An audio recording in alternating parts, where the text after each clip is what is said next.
Hello and welcome students. তোমাদের কাছে আমি চলে এসেছি রাজদীপ স্যার একটা বিশেষ টপিক, বিশেষ বিষয় নিয়ে। তোমরা বুঝতেই পারছো আজকের টপিকের নাম হিউম্যান রিপ্রোডাকশন, মানুষের জনন বাংলায় বলা হয়।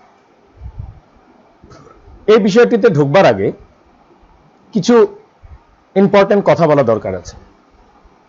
আমরা যখন ছোটবেলায় পিউবার্টিতে এসে পৌঁছই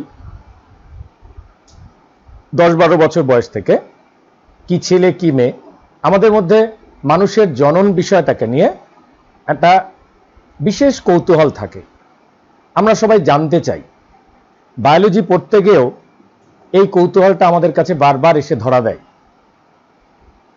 আমি যখন খুব ছোট ছিলাম তখন সত্যিকারের আমিও তোমাদের মতোই ছাত্র ছিলাম, এবং তারপরে অনেকের কাছ থেকে অভিজ্ঞতায় শুনেছি যখন কোনো বায়োলজি পড়ানো হয় এবং বায়োলজিতে দুটো পার্ট, একটা হলো প্র্যাকটিক্যাল, কি করে ব্যাঙ কাটবো স্যার, এবং সেই সঙ্গে মানুষের জনন বিষয়ে কৌতূহলের শেষ নেই। এবং জনন যখন চ্যাপ্টারে থাকে বা রিপ্রোডাকশন চ্যাপ্টারে থাকে তখন সেটার দিকে পাতা উল্টে ফেলবার একটা প্রবণতা, সেটাকে একটু পড়ে ফেলবার প্রবণতা, কারণ প্রচুর কৌতূহল আমাদের রিপ্রোডাকশন এবং রিপ্রোডাক্টিভ অর্গানগুলোকে নিয়ে। আমরা ছোটবেলা থেকেই এই অর্গানগুলোকে নিয়ে একটা লজ্জাবোধ, আমাদের মধ্যে শেকিনেস, সকলের কাছে আলোচনা করতে আমাদের একটা বাধা, এগুলো আজও আছে, বিশেষ করে ভারতীয় সমাজে আছে এবং বিদেশেও আছে। সেগুলোকে মাথায় রেখেই বলছি, সেই কৌতূহল থাকা থেকেই যায়, সেটা কোনো খারাপ কিছু নয় যদি তার মধ্যে বিজ্ঞানসম্মতভাবে কোনো নলেজ এসে পৌঁছয়। কারণ জানকারি হি বাঁচাও বা জ্ঞানী জীবন, কথার অর্থ কি, যত বেশি জানবো তত নিজেকে বেশি বাঁচাতে পারবো। এটা এখনকার দিনের আমাদের আর্থের সমস্ত মানুষের একটা জরুরি বিষয়। কারণটা কি জানো? এইডস জবে থেকে ইন্ট্রোডিউস হয়েছে আমাদের আর্থে, তারপরে থেকেই এই রিপ্রোডাকশন বা সেক্সুয়াল অ্যাক্টিভিটি, যেহেতু এটাকে এর উপরে এইডসটা নির্ভর করে, এইডস ডিজিজটা অসুরক্ষিত যে আমাদের সেক্স, তারপরের থেকে বলা হয়েছে যে সেক্স এডুকেশন গোটা পৃথিবীতে ছড়িয়ে দিতে হবে। যত বেশি সেক্স এডুকেশন আসবে, আমাদের মধ্যে থাকা কৌতূহল বা কিউরিওসিটিগুলো আমরা আস্তে আস্তে সায়েন্টিফিক ওয়েতে দূর করতে পারবো। সেটা করতে গিয়েই আমাদের পৃথিবীর সমস্ত দেশে, আমাদের রাজ্যেও, যে রিপ্রোডাকশনকে নিয়ে সায়েন্টিফিক নলেজ দেবার জন্য এটাকে সিলেবাসে অবশ্যই রাখা হয়েছে। এবং এক্সামিনেশন পয়েন্ট অফ ভিউতে বলছি, রিপ্রোডাকশনের হিউজ ইম্পর্টেন্ট, হাইলি ইম্পর্টেন্ট একটা সাবজেক্ট। কারণ যে সাবজেক্ট বা যে চ্যাপ্টারগুলো থেকে আমাদের মোর দেন 2 কোশ্চেন্স আসে, তার মধ্যে রিপ্রোডাকশন একটা। এখান থেকে 10 থেকে 12 নম্বর প্রশ্ন প্রায় গ্যারান্টি থাকে, কোনো কোনো বছর এর থেকে বেশিও থাকবেই, এটা বলেই দেওয়া আছে। কাজেই সহজ কোশ্চেন থাকতে পারে, একটু কঠিন থাকতে পারে। নিট বা সর্বভারতীয় যে পরীক্ষাগুলো আছে, এনটিএর নেওয়া পরীক্ষাগুলো আছে, সেখানেও কিন্তু রিপ্রোডাকশনের উপরে বলা যায় সব থেকে হাইয়েস্ট কোশ্চেন এখান থেকে আসে। কাজেই রিপ্রোডাকশন যখনই মাথায় আসে, আমরা সবসময় এক্সটার্নাল মানুষের অর্গান নিয়ে একটু ভাবতে শুরু করি। কিন্তু রিপ্রোডাকশন মানে কিন্তু এক্সটার্নাল সেক্সুয়াল অর্গান নয়। যে সেক্সুয়াল অর্গানগুলোকে নিয়ে আমরা অনেক বেশি কৌতূহলী, আমাদের মধ্যে কৌতূহল সৃষ্টি হয়, কিউরিওসিটি সৃষ্টি হয়, সেগুলো প্রত্যেকটাই আমাদের secondary reproductive organ. Remember, breast, penis, এই যে অর্গানগুলোকে নিয়ে ভেজাইনা, আমরা অনেক বেশি চিন্তিত। আমরা বেশি এই বয়সের যে সমস্ত ছাত্রছাত্রীরা আছো, তারা চিন্তা করো, সেগুলো কিন্তু প্রধান রিপ্রোডাক্টিভ অর্গান নয়, এগুলো সেকেন্ডারি রিপ্রোডাক্টিভ অর্গান। আর আমাদের মেইন রিপ্রোডাক্টিভ অর্গান কোনটা? টেস্টিস, ওভারি, শুক্রাশয়, গর্ভাশয়, অথবা ডিম্বাশয় বলা উচিত, ডিম্বাশয়টা আসল। এগুলো মেইন। কাজেই আমরা যখন বাইরের জগৎটা নিয়ে কৌতূহলী, বাইরের এই সেক্স অর্গানগুলোকে নিয়ে আমরা কৌতূহলী, আমাদের ভেতরের বা আভ্যন্তরীণ কিভাবে কাজগুলো করছে সেগুলো কিন্তু আমাদের ক্লিয়ার হয় না, সেগুলোকে জানি না। মনে রাখবে, আমরা এক্সটার্নাল একটা আমাদের মধ্যে কৌতূহল বোধ জন্মেছে। আমি এইটুকু জানি, তোমাদের মধ্যে অনেকেই এই টপিকটা প্রায় পড়ে ফেলেছো, ছবিগুলো দেখে ফেলেছো বা পড়ার চেষ্টা করেছো, কারণ আউট অফ কৌতূহল। তাই এই টপিকটা করাই আমি একটু শেষে, মানে মোটামুটি কোনো একটা কোর্সের মাঝামাঝি সময়, যদিও বইতে এটা প্রথমেই দেয়া থাকে ক্লাস 12-এ, ক্লাস 10-এ এটা বেশি দেওয়া থাকে না, যদিও এনসিইআরটির যে সিলেবাস আছে সেখানে ক্লাস 10-এও রিপ্রোডাকশন নিয়ে অনেক কিছুই বলা আছে।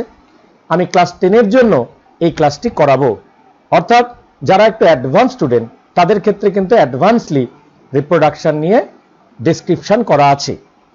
ফলে তোমরা যত সায়েন্টিফিক ভাবে জানবে তত তোমাদের নলেজ বাড়বে, আর এই নলেজই কিন্তু আমাদেরকে বাঁচিয়ে দেবে যে কিভাবে ফিউচার সোসাইটিতে হিউম্যান বিংকে আজকে থাকতে হবে। কারণ এইডস ভাইরাস, যেটাকে খতরনাক ভাইরাস বলা হয়, যেটা কিন্তু এই রিপ্রোডাকশনের নলেজ যদি কারো সঠিকভাবে না থাকে তবেই সেটা আমাদের শরীরে চলে আসতে পারে, এবং 70 to 80% ক্ষেত্রে আমাদের আননোন, অর্থাৎ আমাদের ইগনোরেন্স রিপ্রোডাকশন নিয়ে, রিপ্রোডাক্টিভ প্রসেস নিয়ে, ইন্টারকোর্স নিয়ে, এটার ফলে আমাদের এই এইডস ডিজিজটা বেড়ে যাচ্ছে।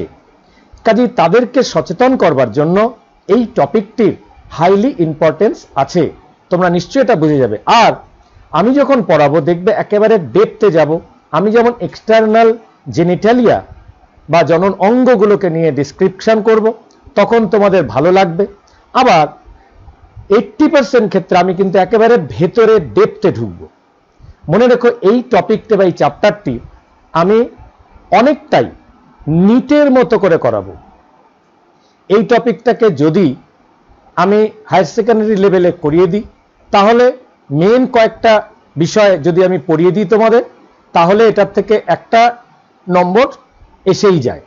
যারা শুধুই মাত্র ওপরে ওপরে করতে চাইছো, তারা ওই মেন টপিকগুলো করে নিয়ে গেলেই এটা কিন্তু কমপ্লিট হয়ে যেতে পারে।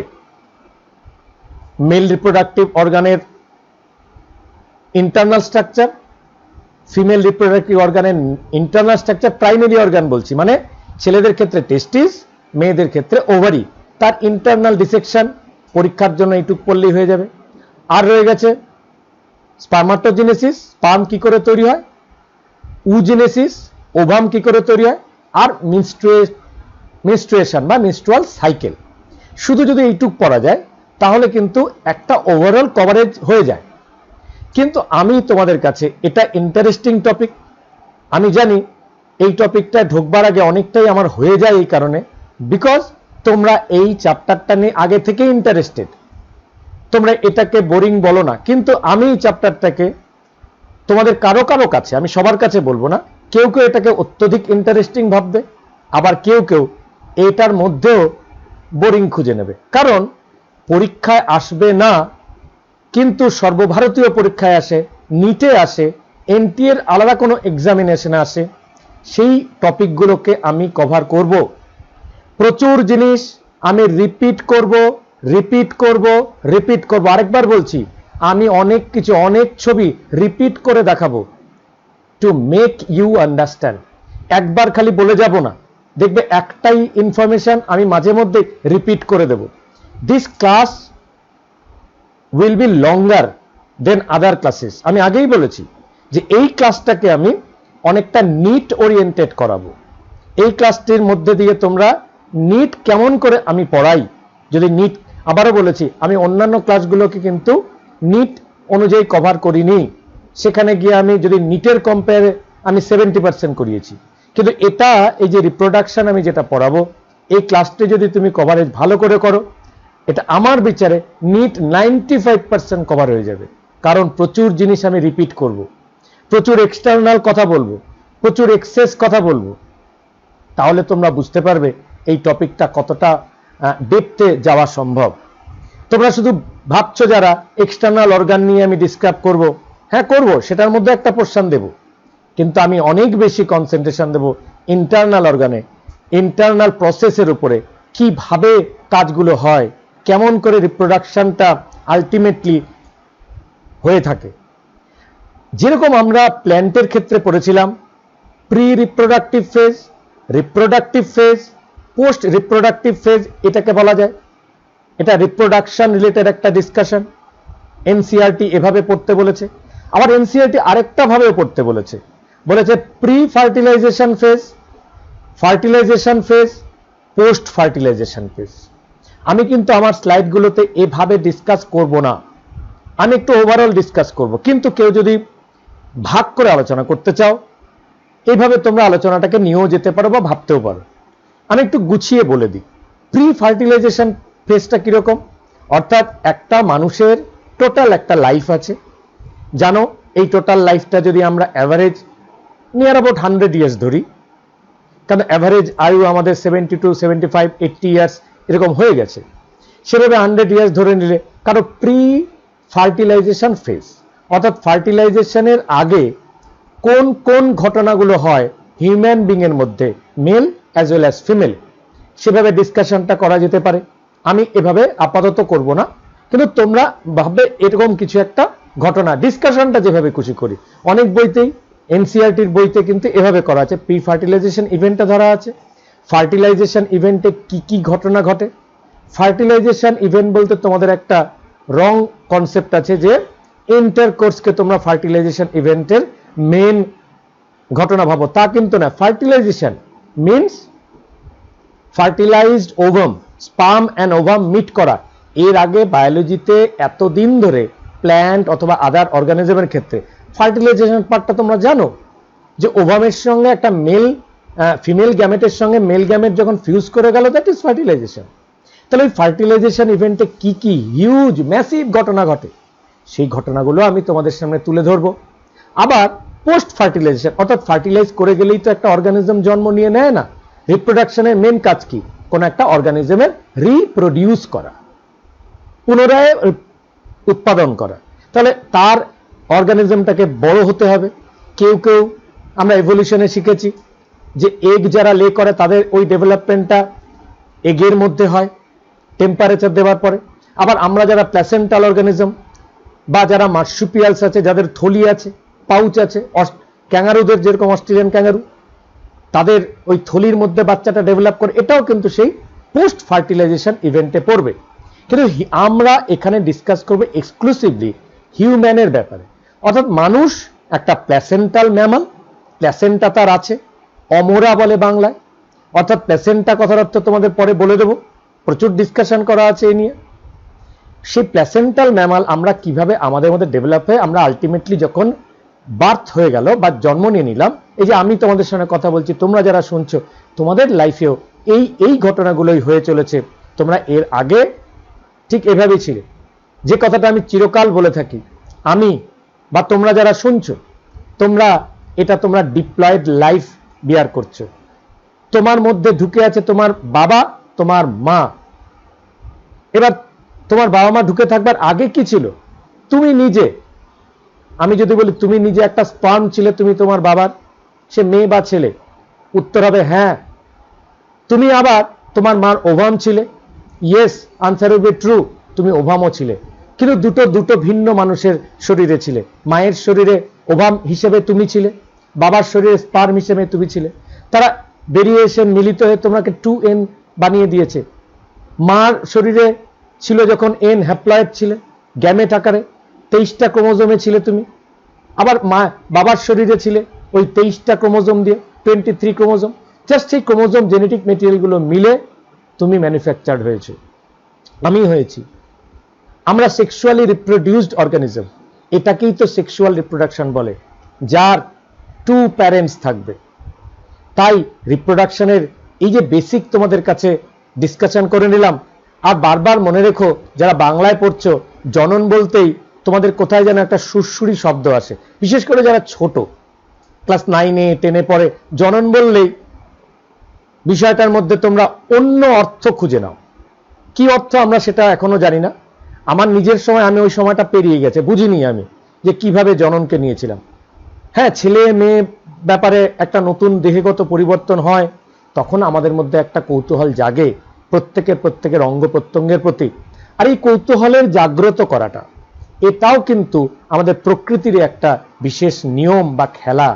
কারণ যদি দুটো জীবের মধ্যে আকর্ষণই তারা তৈরি করে দিতে না পারবে, তাদের হরমোন দিয়ে, তাদের কৌতূহল দিয়ে, তাদেরকে পোশাক আশাক দিয়ে, তাহলে সেক্সুয়ালি রিপ্রোডাকশনটাই হবে না। কারণ রিপ্রোডাকশনের মোডের মধ্যে, অ্যাসেক্সুয়াল রিপ্রোডাকশন সেক্সুয়ালের মধ্যে, যেটা সেক্সুয়াল রিপ্রোডাকশন যৌন জনন, সেটা সব থেকে বেটার মোড অফ রিপ্রোডাকশন। তো এই রিপ্রোডাকশনের বাংলা মানে জনন। জনন কথাটাকে আমরা যখন জননী বলি, তখন তো নিজের মনে অতটা লাগে না, কারণ জননী মানে মা। আবার সেই জননীর মধ্যে নয় রস্যিকার বাংলায় ছেড়ে দিলে জনন এসে যায়, তাতে এতে অত খারাপ কি শব্দ আছে? শব্দটাকে জনন বলাতে কোনো খারাপ নয়। আর রিপ্রোডাকশন, কোনো কিছু প্রডিউস করা, প্রোডাক্ট ইংলিশ ভাষায় যারা পড়ে, একটা গেঞ্জির কারখানায় গেঞ্জি প্রোডাকশন হচ্ছে, সেটা যখন আবার প্রোডাক্ট হচ্ছে তাকে বলা হয় রিপ্রোডাকশন। অর্থাৎ একটা মানুষ, তার থেকে আরেকটা মানুষ, তার থেকে আরেকটা মানুষ, এইভাবেই তো মানুষ এসে গেছে। আমরা পড়াশোনা করছি, অন্য জীবেরাও এইভাবে করে তাদের রিপ্রোডিউস করে, পুনরায় তারা প্রডিউস করে। তাই রিপ্রোডাকশনের মধ্যে কিন্তু অতটা কোনো জটিলতা নেই। এবং একটা প্রিকশন দিয়ে দেব তোমাদের, অনেকেই এই বিষয়টি পড়বার সময় নিজেদের মধ্যে আলোচনা, সেটা অনেকটা খুব ভালগার ওয়েতে চলে যায়। অনেকের কৌতূহল বোধ মিটতে গিয়ে স্যারই যখন বলেছে চলো না আমরা একটু প্র্যাকটিক্যালের ব্যবস্থা করি, কেউ কেউ এই জগতের যারা নিউ জেনারেশন, তাদের নিয়ে প্রচুর ভয় হয়। তারা স্যারের মুখ থেকে শোনার পরে মনে করে এগুলো তো খুব স্বাভাবিক বিষয়, চলো আমরা নিজেদের একে অপরের সঙ্গে পরীক্ষা করি। কিন্তু মনে রাখবে, এটা নিজেদের প্র্যাকটিক্যাল এখনই করবার বিষয় নয়। যখন সময় আসবে, মানুষকে তাদের নির্দিষ্ট লাইফে প্রবেশ করতে হবে, তখন এটা অটোমেটিকলি অনেক কিছুই অনেকের মধ্যে হবে। কিন্তু এখনো যদি রিপ্রোডাকশনের টেস্ট বা স্বাদ কেউ নিয়ে ফেলতে চায় এখনই, তাহলে কিন্তু তাদের লাইফে এটার প্রতি আগ্রহ বেড়ে গিয়ে তাদের চাকরি করা, তাদের অন্যান্য বিষয় বা তাদের ক্যারিয়ার, সেগুলো কিন্তু পুরোপুরি ডিস্ট্রয় হয়ে যাবে। আজকে যারা লাভ বা প্রেম কথা ভাবো, শোনো, আসলে তার মধ্যে কিন্তু বিশেষ করে নিউ জেনারেশনের মধ্যে শুধুই মাত্র তাদের মধ্যে লাস্ট লাভ নয়, লাস্ট জুড়ে আছে। তারা শুধু নিজেদের এক্সটার্নাল সেক্সুয়াল প্লেজারের কথা ভাবে।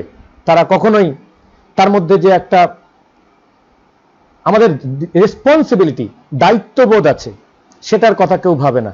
তারা শুধু এক্সটার্নাল ইন্টারকোর্স নিয়ে ভাবছে। যখনই দায়িত্ব নিতে হবে, একটা সন্তান এলে তাকে মানুষ করতে হবে, তাকে মানুষ করিয়ে দিয়ে তাকে সোসাইটিতে চলবার মতো উপযুক্ত করে দেওয়ার যে দায়িত্ব, সেই দায়িত্ব নেবার যদি ক্ষমতা কারো আসে কখনো, সেই দিন এই রিপ্রোডাকশনের রাস্তায় তোমরা হাঁটবে। তা নইলে কি ছেলে কি মেয়ে যারা শুনছো, তোমরা প্রিকশন দিয়ে দিচ্ছি তোমাদের। আজকের দিনে দাঁড়িয়ে ওই তথাকথিত প্রেম নামক একটি বস্তুর আড়ালে তোমাদের মধ্যে কিছু প্র্যাকটিক্যাল করবার প্রবণতা, যেটা আমি এই দেখতে পাচ্ছি, তা থেকে অনেক রকম খারাপ মানসিক এবং খারাপভাবে তাদের সোশ্যাল সমস্ত কিছু তৈরি হয়ে যায়। কারণ সেটাকে একটা সময় দেওয়া হয়েছে। কেন? তোমার মধ্যে রেসপন্সিবিলিটি এসেছে। আজকে যদি রেসপন্সিবিলিটি আসে তোমার, কি ছেলে কি মেয়ে, আমি দুজনেকে বলছি, যে একটি বাচ্চা জন্ম নিল, সেখান থেকে তাকে খাইয়ে পরিয়ে সমাজে দায়িত্বশীল নাগরিক করে দেবার মতো ক্ষমতা যদি থাকে, তবে যখন নিজেদের এই কৌতূহলগুলো আসবে, সেগুলো মেটাবার রাস্তা তোমরা করবে। কারণ you have to get a good job, you have to earn some money, you have to self live. এবং আরেকটি অর্গানিজমকে যখন তুমি দায়িত্ব নিয়ে বড় করতে পারবে, এইখানে দায়িত্ব প্যারেন্ট হিসেবে তুমি তখন প্যারেন্ট হয়ে যাবে। আমি মনে করব তখনই প্যারেন্টহুডকে নিও। তার আগে শুধু এনজয় যেন লাইফের বড় কথা না হয়। জীবনে এনজয়মেন্টের অনেক জায়গা আছে, ভালো ভালো জায়গা আছে।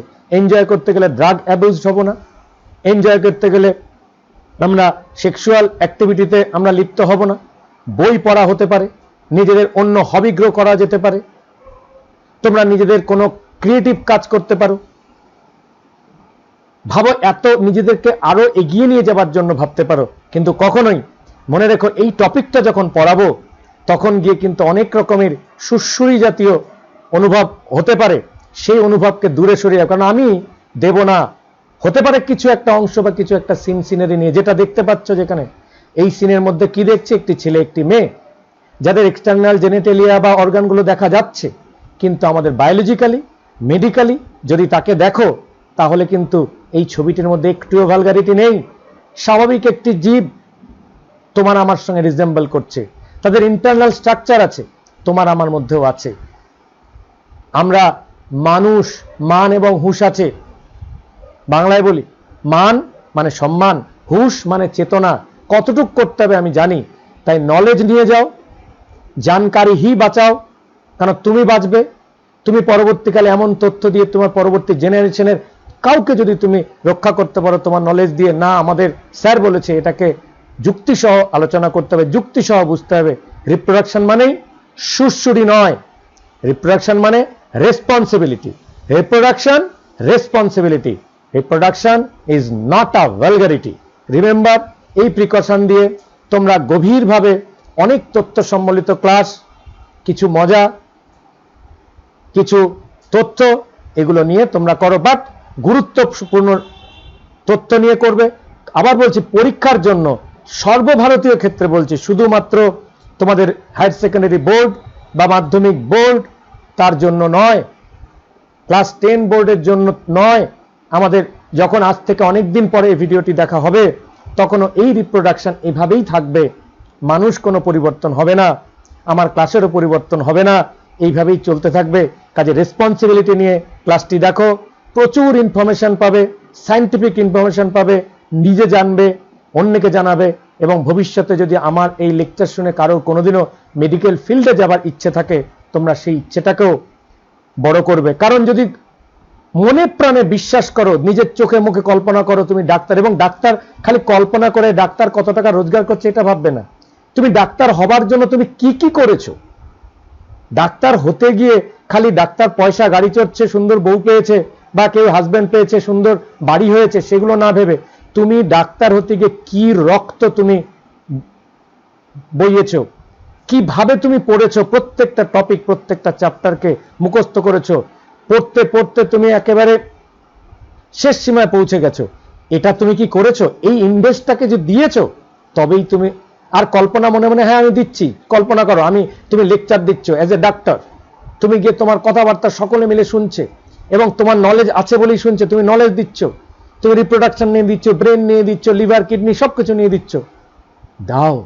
এইভাবে করে যদি মনে প্রাণে বিশ্বাস করো যে তুমি একজন নেক্সট নিট একজন পরীক্ষা দিয়ে সাকসেসফুল ডক্টর, তুমি সাকসেসফুল অন্যান্য বায়োলজির ফিল্ডে, তুমি যদি কল্পনা, বিলিভ 100%, এক চুল না একটু বোধহয় হবে না আমার, তার জন্য ফিজিক্স কেমিস্ট্রিও লাগবে।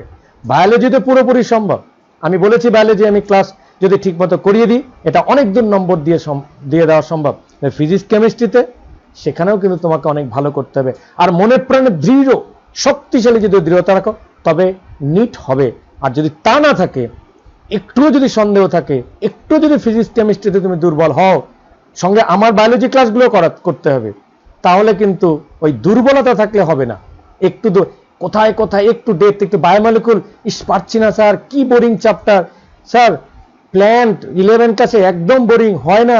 যে বোরিং ভেবেছো, যে স্টুডেন্ট বোরিং ভেবেছো, আমি ওয়ার্নিং দিয়ে দিচ্ছি, যারা যারা বায়োলজিকে বোরিং ভেবেছো বা ভাবছো এখনো ডাক্তারি, তাদের জন্য হবে না।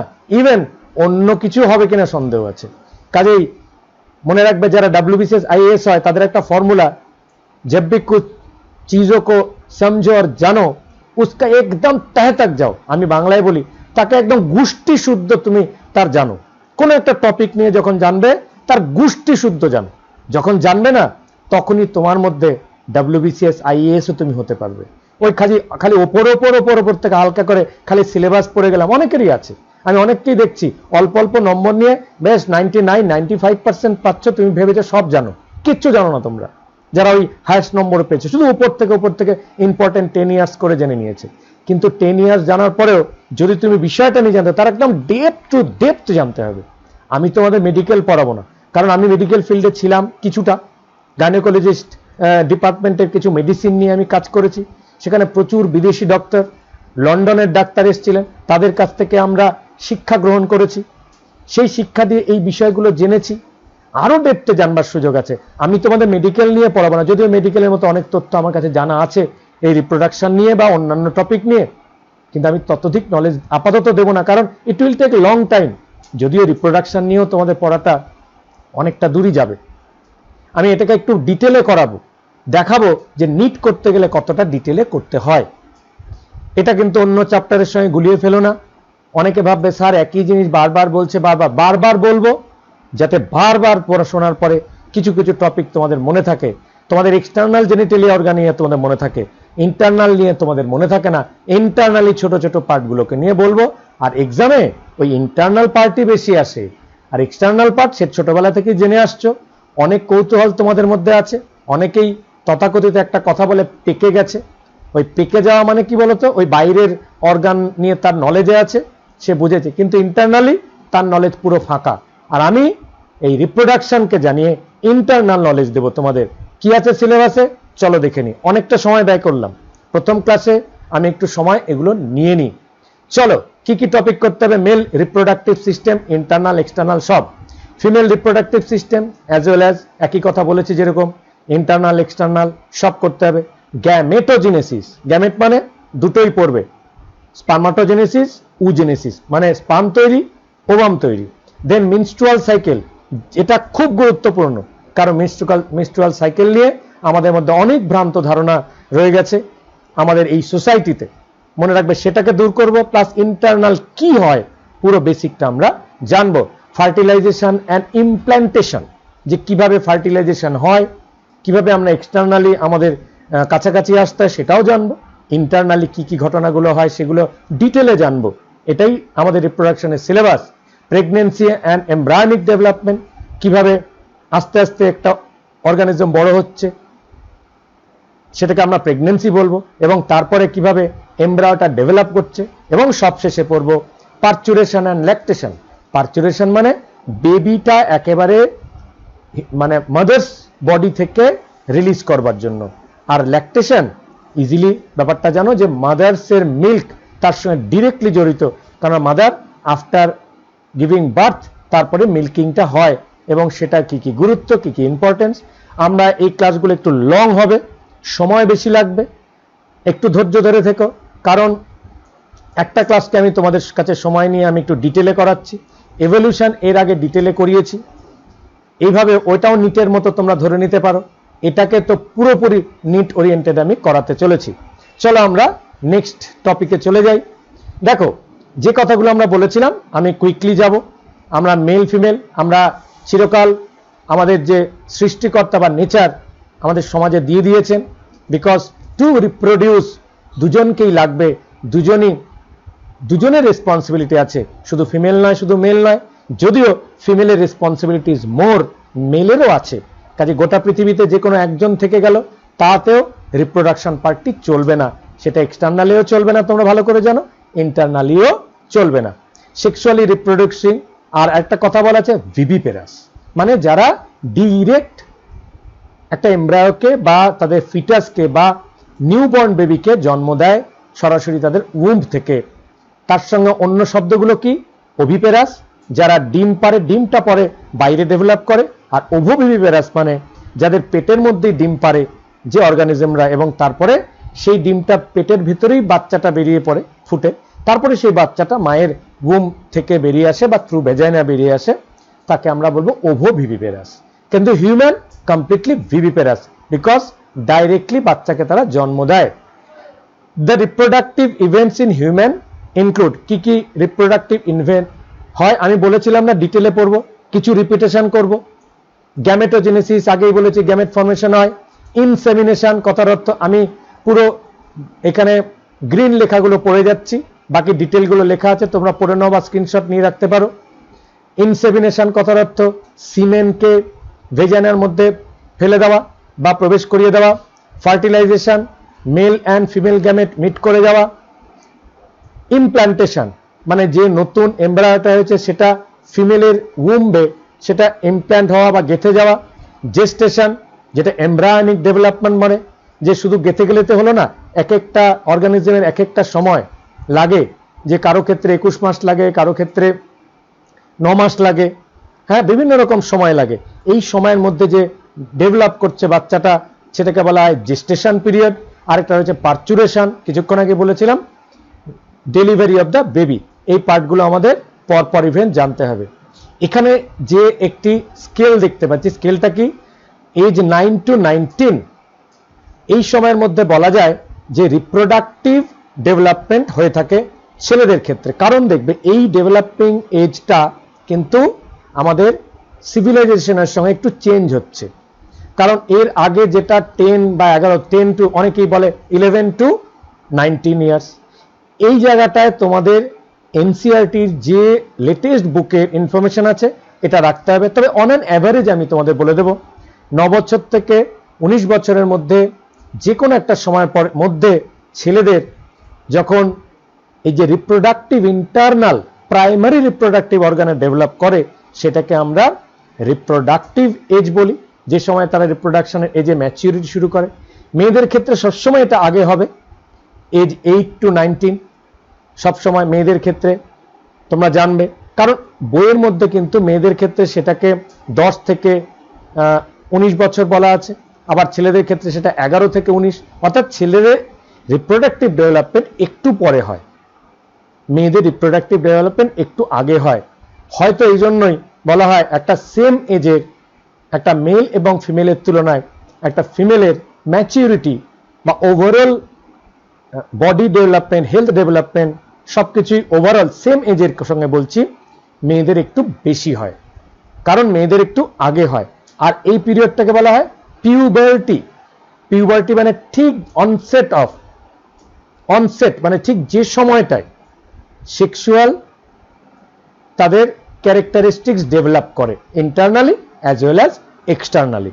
কি কিভাবে হয় সেটা আমরা একটু ডিসকাস করে দেব, আমি তোমাদের বলে দেব।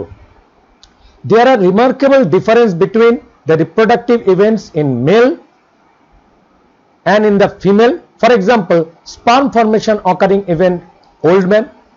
একটা মানুষের মধ্যে, ছেলেদের মধ্যে যে স্পার্ম প্রোডাকশনটা, সেটা কিন্তু একেবারে বয়স্ক দেখা যাচ্ছে 80-90 বছরের মানুষের মধ্যেও, যদিও তার অন্যান্য পাওয়ারগুলো থাকে না, কিন্তু স্পার্ম দিয়ে সেটা ফার্টিলাইজ করবার ক্ষমতা থাকে। Whereas ফিমেলদের ক্ষেত্রে formation of ovum ceases in women around the age of 50 years. 50 বছরের আশেপাশে সময়ের মধ্যে আমরা মেয়েদের যে রিপ্রোডাক্টিভ এজ সেটা থেমে যায়। ছেলেদের যখন শুরু হয় একটু দেরি করে, কিন্তু লং লাস্টিং চলে। মেয়েদের ক্ষেত্রে আগে শুরু হয় আবার আগেই থেমে যায়, সেটা সাধারণত 43, 45, যেগুলোকে আমরা এক এক করে ডিসকাস করব, কারণ সেটার জন্য আরো অনেক কিছু ডিসকাশন বাকি আছে। কাজেই এটা তোমাদের কাছে ইম্পর্টেন্ট। আমরা কি কি ডেভেলপমেন্ট হয় ছেলেদের, কি কি ডেভেলপমেন্ট হয় মেয়েদের, সেগুলোকে নিয়ে আমরা অল্প অল্প করে ডিসকাস করব। আমার মনে পড়ে গেল বলে আমি বলে দিচ্ছি, এটা তোমরা সকলেই জানো। ছেলেদের ক্ষেত্রে আমি যেরকম বললাম, around at the age of 10 তাদের ভয়েসে চেঞ্জ আসতে শুরু করে, সবার প্রথম চেঞ্জ দেখা যায়। কিন্তু আসলে চেঞ্জ কোথায় হয়েছে জানো? তাদের চেঞ্জ হয়েছে প্রাইমারি রিপ্রোডাক্টিভ অর্গান মানে টেস্টিসে। টেস্টিসের ওই চেঞ্জটা হওয়ার সঙ্গে সঙ্গে হরমোনের চেঞ্জ হয়েছে, কারণ টেস্টিস থেকে আমাদের হরমোন বেরোয়, আমরা আলোচনা করব টেস্টোস্টেরন, অ্যান্ড্রোজেন্স। তার প্রভাবে আমাদের যে আর্মপিট হয়, বাংলায় বলে বগল, আর্মপিটের মধ্যে ছোট ছোট হেয়ার দেখা যায়। গ্রোইন এলাকা কোনগুলো? গ্রোইন মানে আমাদের কুচকি বলা হয় সেখানে, বা আমাদের যেটা পিউবিক হেয়ার বলা হয়, অর্থাৎ পেনিসের ঠিক ওপরের দিকে আমরা ঠিক এই প্রান্তগুলোকে দেখতে পারি। এখানে আমাদের হেয়ার গ্রোথ হয়ে যাবে, এটা স্টার্ট হবে প্রত্যেকের ঠিক এই এলাকায়। এখানে পিউবিস বলা হয়, পিউবিক বোন থাকে এই অঞ্চলে, এই অঞ্চলে হেয়ার গ্রো করবে, বডি মাস্কুলার হয়ে যাবে। এগুলো কিন্তু ছেলেদের ভয়েস আস্তে আস্তে করে, যেটা ফিমেল টোন থেকে হাই পিচ থেকে লো পিচে নেমে যাবে, ভারী হয়ে যাবে গলাটা, এই ধরনের কিছু চেঞ্জ আসবে। এবং অ্যাট দ্য সেম টাইম তাদের একটু লজ্জাবোধ বা এই অঞ্চলগুলো আসতে শুরু করবে। এগুলো আমাদের মেল, বিকজ মেলকে নিয়ে আগে বলে আমরা ফিমেলকে নিয়ে পরে বলবো। এছাড়া আমি একটু মাঝখানে শব্দটা দিয়ে বলে যাব যে কেন ফিমেলের মধ্যে কি চেঞ্জের জন্য যে শর্ট টাইম তাদের রিপ্রোডাক্টিভ লাইফ। আমরা এখানে একটা ছোট্ট ছবি দেখতে পাচ্ছি, সেই ছবির মধ্যে দেখব এই যে এটাকে বলা হচ্ছে যে fluctuation of menopause stage, oestrogen and menopause. Menopause কাকে বলে এই কথাটা কি তোমাদের বলেছি। মেয়েদের যখন মিনস্ট্রুয়েশন, যেটা প্রত্যেকেরই, তোমরা যারা শুনছো আজকে প্রত্যেকেই ক্লাস 7 থেকে বা কারোর 6 থেকে বা কারোর ক্ষেত্রে আরো আগে হতে পারে বা কারোর একটু পরেও হতে পারে, মিনস্ট্রুয়েশন বা প্রতি মান্থলি তোমাদের যে ব্লাড রিলিজ হয়ে যায় সেই ব্লাড রিলিজকে আমরা মিনস্ট্রুয়েশন বলি। মিনস্ট্রুয়েশনটা থেমে যাওয়াকে বলা হয় মেনোপজ। সেটাই কথা যেটা বলেছিলাম যে at the age of around ওই 45 প্লাস বা 50 অ্যারাউন্ড ওই সময়তে তাদের কি ঘটনাটা হয় যে মিনস্ট্রুয়েশন ফেজটা বন্ধ হয়ে যায়। কেন? ইস্ট্রোজেন হরমোন সবচেয়ে গুরুত্বপূর্ণ মেয়েদের বডিতে, যে হরমোনটা গুরুত্বপূর্ণ ইম্পর্টেন্ট রোল প্লে করে, অনেকগুলো হরমোন, কারণ মেয়েদের বডি টোটালটাই হরমোন কন্ট্রোলড, হরমোন তাকে কন্ট্রোল করে। মনে রাখো সেই হরমোন কন্ট্রোলড বিষয়টার মধ্যে ইস্ট্রোজেন, প্রোজেস্টেরন সব থেকে উল্লেখযোগ্য ভূমিকা গ্রহণ করে। আর ইস্ট্রোজেন মনে রাখবে প্রি মেনোপজ অর্থাৎ মেনোপজের আগে ইস্ট্রোজেন লেভেলটা অনেকটা বেশি থাকে। এই যে ব্লু কালারে পুরো দেখছো ওপরে ইস্ট্রোজেন লেভেলটা তার হাই আছে। পেরিমেনোপজ, মেনোপজের একটু আগে অর্থাৎ বিকামিং ইরেগুলার, আস্তে আস্তে ইরেগুলার হতে শুরু করবে। দেখো ইস্ট্রোজেন লেভেলটা ইন্টারমিটেন্ট, কখনো বেশি আছে কখনো কম হচ্ছে, অর্থাৎ এরকম আসতে শুরু করবে। এই সময়টাও ভালো। এবং তারপরে মেনোপজ ড্রপ ড্রামাটিক্যালি, একেবারে নাটকীয়ভাবে একদম ইস্ট্রোজেন লেভেল কমতে শুরু করবে। খুব গুরুত্বপূর্ণ কথা বলছি এটা, দেখো এই জায়গাটাতে মনে রেখো, ড্রামাটিক্যালি সেই ইস্ট্রোজেন লেভেল কমে যাবে। যেই ইস্ট্রোজেন লেভেল কমবে, মনে রেখো যারা মেয়ে আছো তাদের ক্ষেত্রে আমি গুরুত্বপূর্ণ বিষয় বলছি, মেনোপজে যখনই কমে যাবে না তখনই একটা খিটখিটে ভাব চলে আসবে, মনের মধ্যে একটা চাপ আসবে, ভালো লাগবে না, আস্তে আস্তে মনে হবে যে ছেলেরা বুঝি পছন্দ করছে না, এই বলে একটা ভাবনা চিন্তা থেকে একটা খিটখিটে ভাব, মনের মধ্যে রাগ উঠে যাওয়া।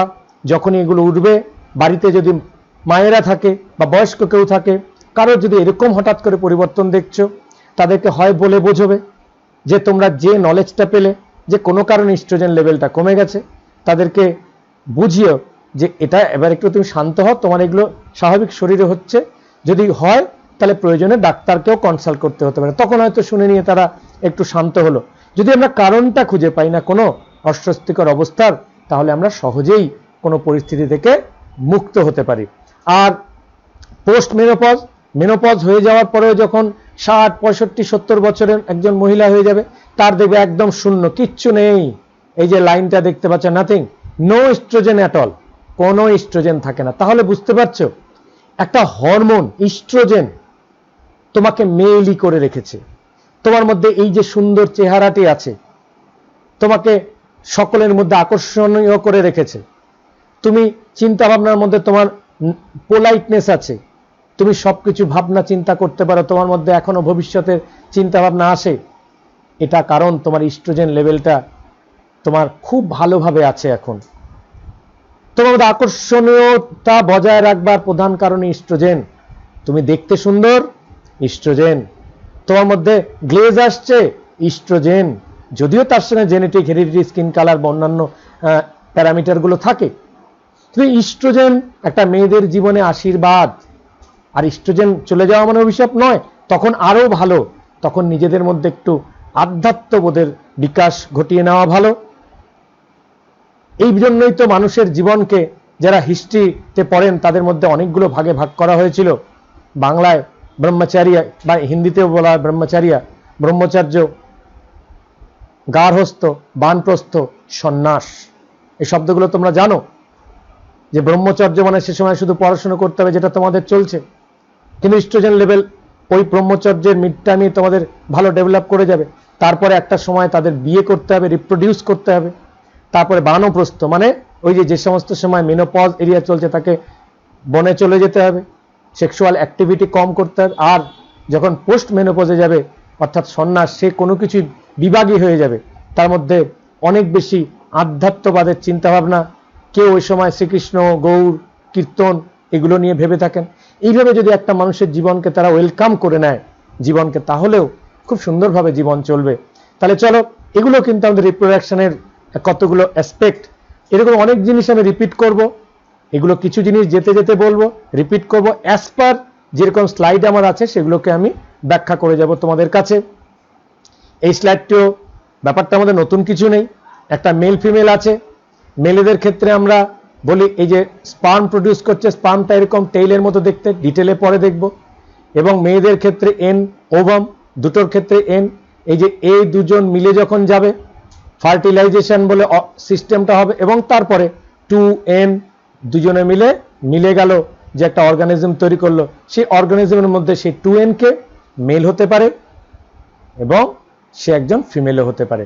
এইভাবে করে সেই মেল ফিমেল আবার একটা সময় বড় হবে, তারা আবার রিপ্রোডিউস করবে। এটা তোমরা জানো। এখানে গুরুত্বপূর্ণ ব্যাপারটা কি যেটা তোমাদের মনে রাখতে হবে, যার জন্য বললাম, যখন তারা এন বা স্পার্ম এবং এগে থাকে, প্রতিটি স্পার্মে থাকে 23 ক্রোমোজোম, এগেও থাকবে 23 ক্রোমোজোম। 23 প্লাস 23 যখন মিলে গেল ফার্টিলাইজেশনের পরে, সেখানে ক্রোমোজোম সংখ্যা হয়ে গেল 46। তোমরা তো জানোই আমরা হিউম্যান বিং, আমরা 46 ক্রোমোজোম আমাদের সোমাটিক সেলে, দেহ গঠনের। আবার আমারই দেহের মধ্যে যে প্রাইমারি সেক্স অর্গান আছে, টেস্টিস ছেলেদের ক্ষেত্রে, মেয়েদের ক্ষেত্রে ওভারি, সেখানেই গিয়ে কিন্তু এই ক্রোমোজোমগুলো আলাদা হয়ে যায়। তার জন্য মিওসিস নামে একটি কোষ বিভাজন হয়। সেটা তোমাদের ক্লাস 11-এর পড়ায় বা জুনিয়র ক্লাসেসে, অন্যান্য ক্লাসে আমি করিয়ে দিয়েছি যে কিভাবে মিওটিক ডিভিশনে আমাদের ক্রোমোজোম নাম্বার অর্ধেক হয়ে যায়। তারপরে কেন অর্ধেক হয়? ক্রোমোজোম সংখ্যা ধ্রুবক রাখবার জন্য। তা যদি না হতো তাহলে 46 ক্রোমোজোম দিয়ে যদি একটা গ্যামেট হতো, আরেকটা মেল ফিমেলের 46 মিলে গেলে 92 ক্রোমোজোম দিয়ে তার অর্গানিজমের আইডেন্টিটিটাই থাকতো না ঠিকমতো। ক্রোমোজোমের নাম্বার, সেই সঙ্গে ডিএনএ অ্যামাউন্ট সব বেড়ে গিয়ে একটা অন্য বিপত্তি হতো। সেটাকে রিডিউস করবার জন্য হ্যাপ্লয়েড নাম্বারে আসতে হয়, meiosis cell division, reductional sell ডিভিশনের মধ্যে দিয়ে গিয়ে তাদেরকে স্পার্ম ওভাবে কনভার্ট করে নিতে হয়। দেখো নেচার কি অদ্ভুতভাবে এই ঘটনাটি করে ফেলেছে। এবার আমরা আসি মেল রিপ্রোডাক্টিভ সিস্টেমে।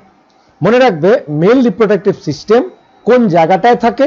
মেল রিপ্রোডাক্টিভ সিস্টেম হিউম্যান বডিতে দুটোর, কি মেল কি ফিমেল, দুজনকে কম্পেয়ার করে দেখাবো যে কোথায় তাদের রিপ্রোডাক্টিভ সিস্টেমটা অবস্থান করে। তোমরা জানো, আমি জানি স্যার এটা আবার নতুন করে, আমরা তো জানি। কেউ কি ভাবছো স্যার রিপ্রোডাক্টিভ সিস্টেম ব্রেনে থাকে? আরে বাবা, এটাও কিন্তু একটা উল্লেখযোগ্য ঘটনা। আমার মনে পড়লো একটা কথা, অনেক সময় বলা হয়, তোমাদের সামনে একটু আলোচনা করে দিই, তাহলে মজাদার লাগবে। একজন প্রশ্ন করেছিলাম একজনকে যে বলতো সব থেকে ইম্পর্টেন্ট সেক্স অর্গান কোনটা? বলো, ভেবে দেখো। অনেকেই অনেক কিছু ভাবছে, ভাবতে ভাবতে এক একজন এক এক রকম জবাব দেয়।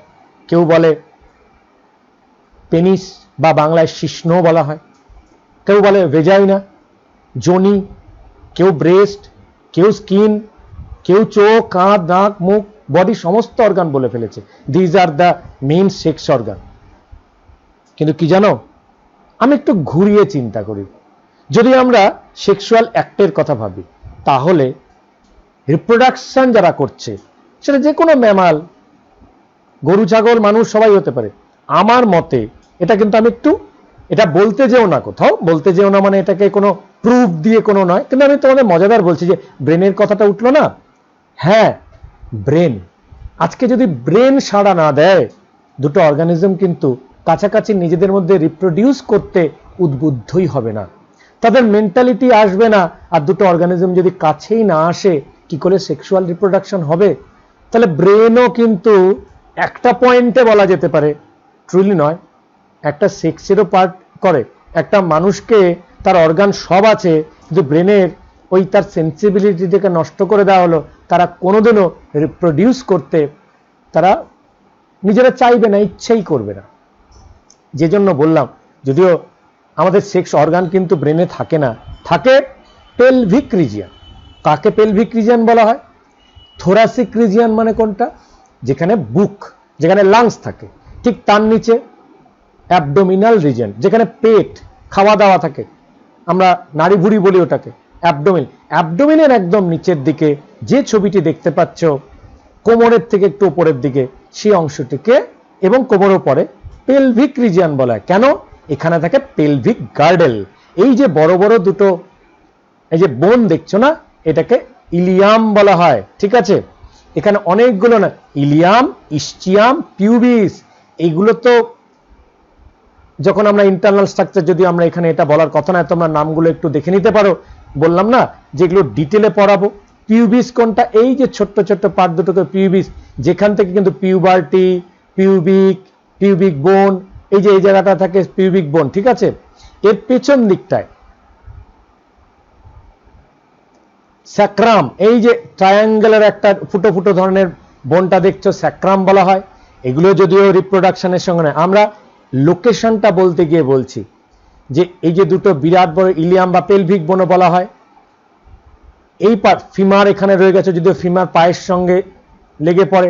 কক্সিস খুব ইম্পর্টেন্ট, এটা এখানে দেখা যাচ্ছে না, নিচের দিকে এখানে ছোট্ট করে একটা অ্যাঙ্গলের মতো দেখতে, যে অঞ্চলটায় আমাদের যেখানে বসি সাধারণত সেখানে একটু চোখা মতো অংশ থাকে, সেই পার্টটাকে কক্সিস বলা হয়। যেটা যেমন আগে যখন হিউম্যানের টেইল ছিল তখন সেটা রুডিমেন্টারি হয়ে রয়ে গেছে, সেটা একটা বোন। অর্থাৎ এই অংশটির ঠিক মাঝখানটায়, এই যে টোটাল হোল পোর্শনটাকে কাছাকাছি বলেছি, এই টোটাল পোর্শনটার মধ্যেই রিপ্রোডাক্টিভ অর্গানগুলো অবস্থান করে, পার্টিকুলারলি মেলের। ফিমেল হলে সেটা একটু উপরের দিকে চলে যায়। তাহলে গোটা অঞ্চলটাকে বলা হয় মেল পেলভিস। তাহলে মেল পেলভিস রিজিয়নের মধ্যে মেল রিপ্রোডাক্টিভ অর্গানগুলো মেইনলি থাকে। তোমরা জানো, নামগুলো শিখতে হবে। মেল পেলভিক রিজিয়ন বা পেলভিস এটাকে বলা যায়। The male reproductive system is located in the pelvis region. It includes a pair of testes along with accessory duct, gland and external genitalia. এগুলো নিয়ে ডিটেইলে বলবো। অ্যাক্সেসরি মানে অতিরিক্ত কিছু sex organ. Main sex organ তো হয়ে গেল টেস্টিস, ব্যাস মেলেদের ক্ষেত্রে। কিন্তু বাদবাকি যাকে নিয়ে বলবো সেগুলো কিন্তু আমাদের অ্যাক্সেসরি। আর এটারই কোশ্চেন আসে, আমরা অনেকেই ভুল করে যাই, অনেকে মনে করে পেনিস মেইন সেক্সের, তা নয়, তাদের মধ্যে অ্যাক্সেসরি। তাহলে আরো কে কে আছে সেইগুলো নিয়ে আমরা ডিটেলে প্রচুর আলোচনা করব। আমি আবারও বলছি, এই নিয়ে হিউজ ডিসকাশন হতে থাকবে তোমাদের, এটা কিন্তু রিমেম্বার করো। Male versus female pelvic region বা পেলভিক গার্ডেলটা কেমন হয় তোমাদের আবারও বলেছি, আমি ডিটেল করাবো, নিটের মতো করাবো। একসঙ্গে অনেকগুলো টপিককে নিয়ে আসবো, হিউম্যান বিং নিয়ে আলোচনা করছি। খুব লক্ষ্য করো, দেখো মেল পেলভিক গার্ডেল আর ওপাশেটা রয়েছে ফিমেল পেলভিক গার্ডেল। কি ডিফারেন্স লক্ষ্য করেছো? দেখো খুব সুন্দর। এই যে এখানটা দেখছো না, এটা গ্যাপ দেখছো, যে দুটো পিউবিসের মাঝখানে গ্যাপটা, এই গ্যাপটা অনেকটা ন্যারো হয়। ছেলেদের পেছন থেকে দেখবে, ছেলেদের পেছনটা কিন্তু একটু চাপা চাপা হয়, আর মেয়েদের হয় অনেকটা ব্রডার। এই যে রেড কালারের অ্যাঙ্গেলটা দেখছো, এই অ্যাঙ্গেলটা ওয়াইডার। ছেলেদের ক্ষেত্রে এরকম ন্যারো, ফিমেলদের ক্ষেত্রে ওয়াইডার। যদি কোনো কারণে কোনো কঙ্কাল বা স্কাল কোথাও দেখো ঝুলিয়ে আছে, বিভিন্ন স্কুলে স্কাল থাকে, তখন খোঁজার চেষ্টা করলেও বোঝা যায় না ওটা মেলের স্কাল না ফিমেলের।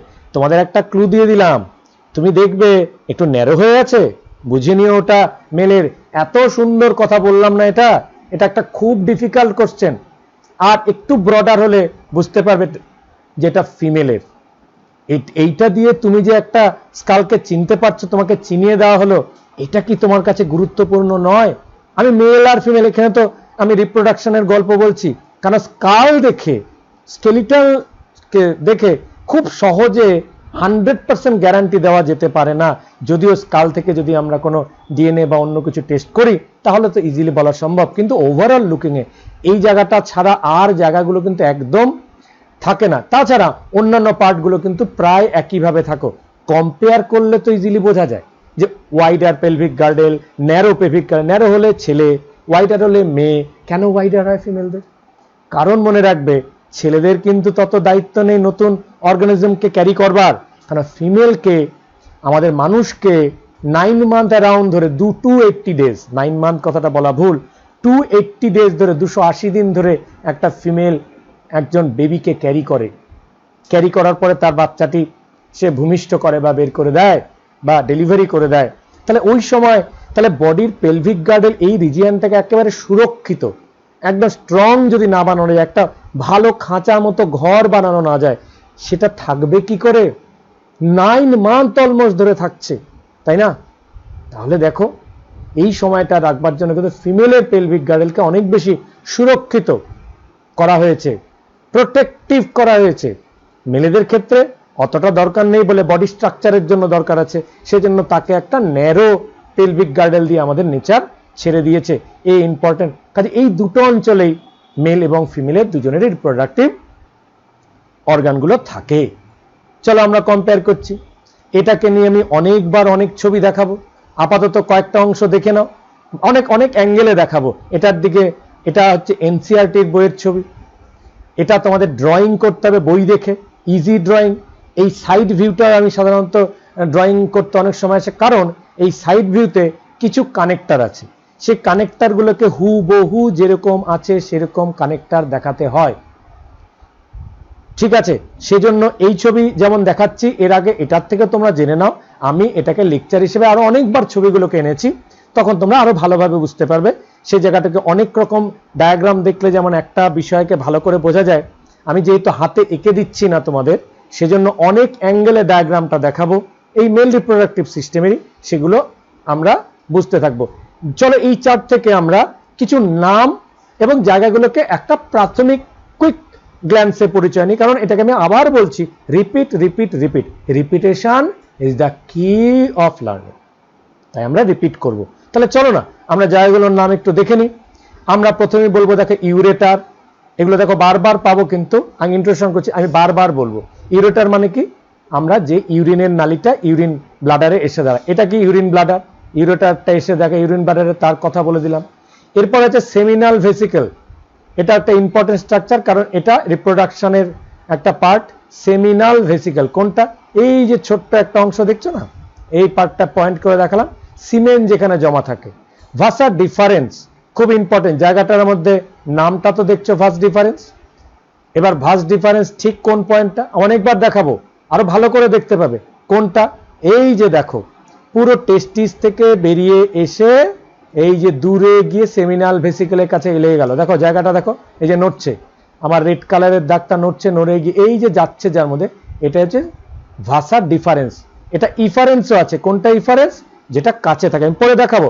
ভাসা ডিফারেন্স আছে, ইফারেন্স আছে, কোনটা ইফারেন্স আমি আগে একটু বলে দিই। এই যে যেখানে যে নড়ছে এটা ভাসা ইফারেন্স, অর্থাৎ যেটা টেস্টিসের কাছাকাছি। পরে দেখবো প্রোস্টেট, প্রোস্টেট টার্মটা তোমরা দেখতে পাও এখান থেকে, প্রোস্টেট গ্ল্যান্ড, আমাদের একটাই গ্ল্যান্ড থাকে এটা, এই যে কমন একটি গ্ল্যান্ড, এই যে দেখতে পাচ্ছ এই পার্টটি, যার মধ্যে এই যে আমার প্লাস সাইনটি নড়ছে, এটি হচ্ছে নাম কি? Prostate gland. এটা ইম্পর্টেন্ট, প্রোস্টেট থেকে সিক্রেশন আসে। আর এই প্রোস্টেট গ্ল্যান্ডের মধ্যে দেখো একটা ওয়াই এর মতো একটা ব্রাঞ্চ আছে, এই ওয়াইটা খেয়াল রেখো, হ্যাঁ সাইডে ওয়াই, কি বলেছে? ওয়াই, এই ওয়াইটা লক্ষ্য করো, ওয়াই কি লক্ষ্য করবে? ওয়াই দেখতে পাচ্ছ? বলো দেখতে পাচ্ছ? ওয়াই বলো দেখতে পাচ্ছ? হ্যাঁ ওয়াই, ওয়াইটা মানে ওয়াই এর একটা ছোট, ওয়াই এর যে একটা দিক মনে রাখবে, একটা দিক সবসময় লেগে থাকে ইজাকুলেটরি ডাক্ট, অর্থাৎ ইজাকুলেশন মানে স্পার্ম নিক্ষেপ করা, পরে ডিটেলে বলবো। আর আরেকটা আর্ম, এই যে এই আর্মটা না লেগে থাকে ইউরিনারি ব্লাডারের সঙ্গে, এটা একটু মাথায় রাখতে হবে। এবার এই দুটো কমন করে যে নেমে এলো, এইটার নাম হচ্ছে ইউরেথ্রা, ইউরিন থ্রো করার জায়গা, ইউরেথ্রা। পয়েন্টটা দেখছো যে ইউরিন থ্রো করার জায়গা, পরে আরো দেখাবো, নামগুলো তাড়াতাড়ি বলে ঠিক করেন, এটা এনসিইআরটির বই বলে জায়গাটা দেখাচ্ছি, ইউরেথ্রা।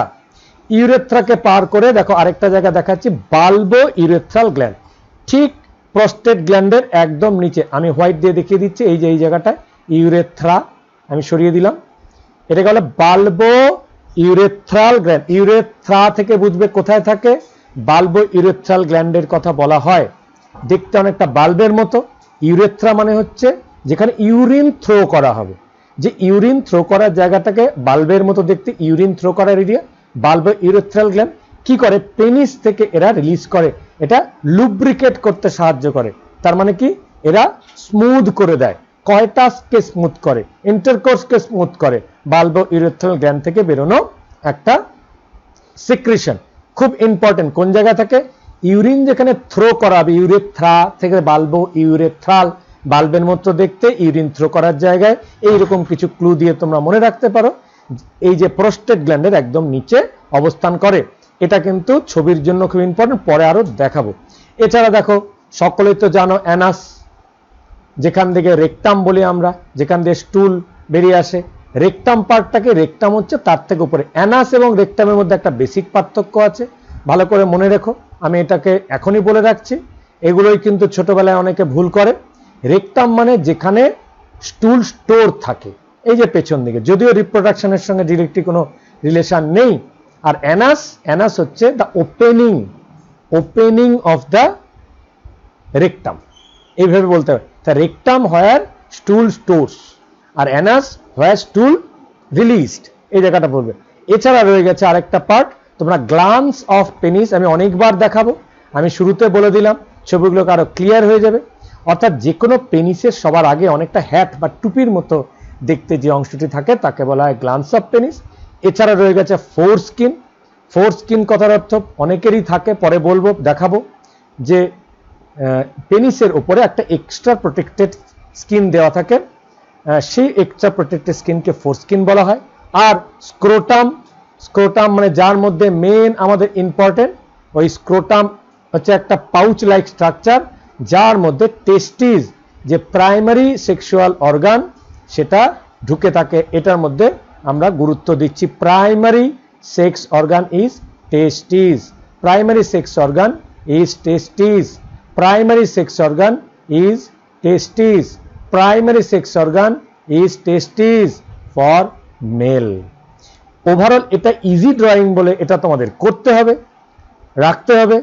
এই ড্রয়িংটাও অনেকবার এক্সামে দিয়ে দেয়, বাট অন্যান্য এক্সামে কয়েক কোশ্চেনের থেকে একটু কম আসে, বাট তাও 50% ইম্পর্টেন্সই এটাতে দিয়ে দিলাম। কিছু তথ্য দিয়ে এটাকে শেষ করলাম। এরপরে আছে আরো ডিটেল পেনিসকে নিয়ে, হিউম্যান পেনিসকে নিয়ে আরো কিছু ছবি, সেম নামগুলোই আরো অ্যাঙ্গেলে দেখলে তোমরা বুঝতে পারবে অ্যাকচুয়ালি কোন জায়গা দিয়ে কোন জায়গা দিয়ে এটা যাচ্ছে। যে কোনো মেডিকেল ফিল্ডে তোমাদের বা একটু ডিটেল ফিল্ডে তাকে বিভিন্ন অ্যাঙ্গেলে ছবিগুলোকে দেখলে তাহলে একদম আমাদের যে ধারণাগুলো আছে সেগুলো আস্তে আস্তে ক্লিয়ার হতে শুরু করবে। আমি আগেই বলেছি আমি এগুলো কিন্তু একটু ডিটেলে পড়াবো। তার অবস্থানটা নিশ্চয়ই বুঝতে পেরেছো। হিউম্যান বিং এর আমাদের এই যে আমাদের গ্রোইন এলাকা, আমরা বলেছি এর আগেই দেখিয়ে দিয়েছিলাম, ওভার একটা ফিমেল হিউম্যান বিং এর, এটাকে নিয়ে নতুন করে বলবার নেই, তোমরা অনেকেই জানো, বাট জেনারেলি যারা অপোজিট সেক্সের মানুষ তারা এটা জানে না বলে তাদেরকে জানাবার একটা চেষ্টা করা হয়। দেখো স্কাল, পেলভিক রিজিয়নে এখানে নার্ভ দিয়ে দেখানো হয়েছে, এই জায়গাটা দেখে নিতে পারো। সেটাকে যদি আমরা এখান থেকে একটু বড় করে দিই, তাকে এইভাবে পেনিসের অ্যানাদার, আমি আবারও বলেছি সবগুলোকে আরো দেখো, প্রোস্টেট গ্ল্যান্ডকে দেখো ফ্রন্টাল ভিউতে দেখছো, সেমিনাল ভেসিকেলকে এর আগে তোমাদের বলেছি, এবার a pair of seminal vessel, দুটো থাকে প্রোস্টেট গ্ল্যান্ড, একটা থাকে মাঝখান দিয়ে চলে এসছে ইউরেথ্রা, এই যে গ্ল্যান্ডস অফ পেনিস আগে বলেছি, স্ক্রোটাম, টেস্টিস, এই যে রাউন্ড, প্রত্যেকটা ডিটেলে পড়বো। ভাসা ডিফারেন্স, যেটা দূরে থাকে, আর যেটা একদম এপিডিডাইমিস বলে এটাকে, তার কাছাকাছি থাকে তাকে বলে ভাসা ডিফারেন্স। আর পেনিস তো তোমরা জানোই, এগুলোকে আমি বারবার দেখাবো আস্তে আস্তে। এটা হচ্ছে ফ্রন্টাল ভিউ, একই জিনিস তোমাদের কাছে দেখাচ্ছি, নামগুলো শুধু মিলিয়ে নেবে। ইউরেটার, ভাসা ডিফারেন্স, এপিডিডাইমিস, একটা নতুন শব্দ জুড়ে গেল, এপিডিডাইমিস কিছু আগে বললাম, যেখানে এরপরে সেমিনিফেরাস টিউবিল নিয়ে বলবো, যেখানে পুরো রেটিটেস্টিস বা রেটিকুলামের মতো বা জালের মতো গঠন করেছে জায়গাটাকে। পরে যখন আমরা পুরো টেস্টিসটাকে ডিটেলে দেখাবো তখন বুঝতে পারবে। ভাসা ইফারেন্সিয়া, আমি এতক্ষণ যেটা বলে আসছিলাম, ইফারেন্সিয়া মানে ভাসা ডিফারেন্সিয়া অ্যান্ড ভাসা ইফারেন্সিয়া, দুটোকে একবারে দেখাচ্ছি। ইফারেন্সিয়া মানে যেগুলো টেস্টিসের সঙ্গে লেগে থাকে, যে ভাসা ডিফারেন্স বা সেমিনিফেরাস টিউবুলগুলো একসঙ্গে হয়ে যেখানে টেস্টিসের থেকে জাস্ট বেরিয়েছে বা নিয়ার টু টেস্টিস, তাকে বলে ভাসা ইফারেন্সিয়া। আর ভাসা ডিফারেন্সিয়া কি বলে? ভাসা ডিফারেন্সিয়া হচ্ছে তো distance of testis, deferentia distance, efferentia near. তো দেখা কি জানে, ভাসা ইফারেন্সিয়া, ভাসা ডিফারেন্সিয়া, ভাসা ডিফারেন্স, ভাসা ইফারেন্স, এইভাবে নামগুলো বলা যেতে পারে, মনে রাখা যেতে পারে। রেটিটেস্টিস আগেই বলেছি, কথাটা এসছে রেটিকুলাম, পরিষ্কার রেটিটেস্টিস তোমাদের কাছে ডিটেলে দেখাবো, এখানে একটু আবছা ছবি আছে। টেস্টিকুলার লোব, লোবগুলো দেখাবো, এখানে পরিষ্কার নয়, তোমাদের বইগুলোতে অপরিষ্কারভাবে দেখানো আছে, আমি পরে ডিটেলে বলবো। লোব মানে কমলার কোয়া, কমলার কোয়া দেখেছো? কমলা ছুলে ফেললে যে এক একটা ছোট ছোট কোয়া দেখা যায়, ওইরকমই টেস্টিকুলার লোবগুলো টেস্টিসের মধ্যে সাজানো থাকে। সেগুলো তোমরা বলে যাবে। ইউরেথ্রা নিয়ে আবারও আগে বলেছি, ইউরিন যেখানে থ্রো করা হয়। বাল্বো ইউরেথ্রাল নিয়ে আরেকবার বলেছি কিভাবে এই ঠিক পেনিসের গোড়ার দিকে দুটো থাকে যেখান থেকে পেনিসকে লুব্রিকেট করে কয়টাসের সময় কাজের আগে। সেমিনাল ভেসিকেল নিয়ে, পেয়ার সেমিনাল ভেসিকেল এর আগেই বলেছি। প্রস্টেট আগে বলেছি। ইউরিনারি ব্লাডার এটাও তোমাদের আগে দেখানো হয়ে গেছে। কাজে বারবার নামগুলো, গ্ল্যান্ডস অফ পেনিস, এই যে টুপির মতো অংশ, সময় অন্য জায়গায় একটু কম নেব। আর তার বাইরের যে স্কিনটিকে, সেটাকে আমরা বলছি ফোর স্কিন বা বাইরে থেকে লাগানো একটা প্রোটেক্টিভ মেজার। এটা এক্সটার্নাল জেনিটিলিয়া, এটা তোমাদের এনসিইআরটির বইয়ের থেকে নেওয়া। The testes are situated outside the abdominal cavity within a pouch called scrotum. এবার আমরা টেস্টিস নিয়ে একটু ডিটেলে আলোচনা করব। টেস্টিস কিরকম হয়, কি তার ব্যাপার। এই যে দেখতে পাচ্ছ, এই আমার টেস্টিস এরিয়া, এই জায়গাটা আমি বলছি। The scrotum helps in maintaining the low temperature of testis 2 to 2.5 degree lower than the body temperature. Very interesting কথা, এটাকে আমি পরে তোমাদের বলছি। than the normal internal body temperature necessary for spermatogenesis. মনে রাখবে, আমাদের বডিতে যদি টেম্পারেচার নিয়ার অ্যাবাউট, সাধারণত আমাদের বডির মধ্যে 37 to 40 ডিগ্রি সেলসিয়াস থাকে, যদি সেলসিয়াসে, ফারেনহাইটে 98 ডিগ্রি ফারেনহাইট। কিন্তু যদি টেস্টিসে আসা যায় তাহলে টেম্পারেচার 2 থেকে 2.5 ডিগ্রি মতো কম থাকে। কম থাকলে কি হয়, প্রোডাকশন অফ টেস্টিস সবসময়, টেস্টিসের প্রোডাকশন একটা অপটিমাম টেম্পারেচার নেয়, একটা অ্যাভারেজ টেম্পারেচার নেয়। অর্থাৎ টেম্পারেচার যদি টু লো হয়ে যায় অথবা টু হাই হয়ে যায়, দুটোই স্পার্ম প্রোডাকশনের ক্ষেত্রে ভালো না, হ্যাম্পার। এবার একটা মজাদার তোমাদের ইনফরমেশন দিই।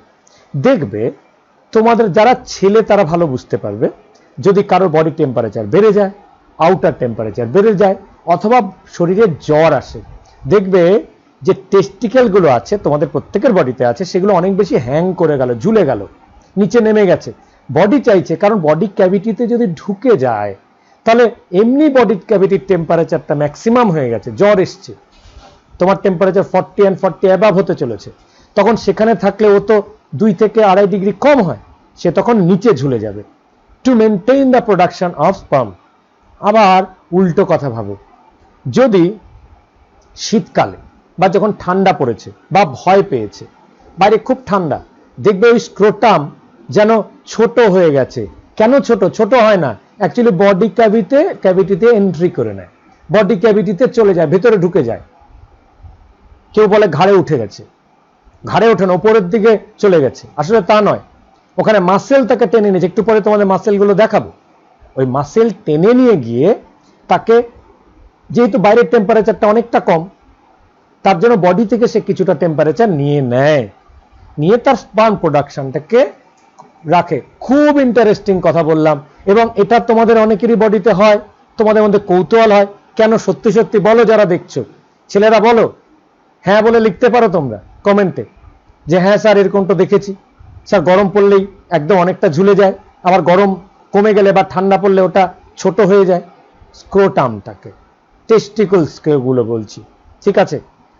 তার পিছনে কারণটা কি? জেনারেল ফর্মুলা, যেহেতু স্পার্ম প্রোডাকশনের জন্য একটা নির্দিষ্ট কনস্ট্যান্ট টেম্পারেচার দরকার হয়, সেই কনস্ট্যান্সি মেনটেন করতে গিয়ে এভাবে টেস্টিকলসের আপ অ্যান্ড ডাউন হয়। চলো ঠিক আছে।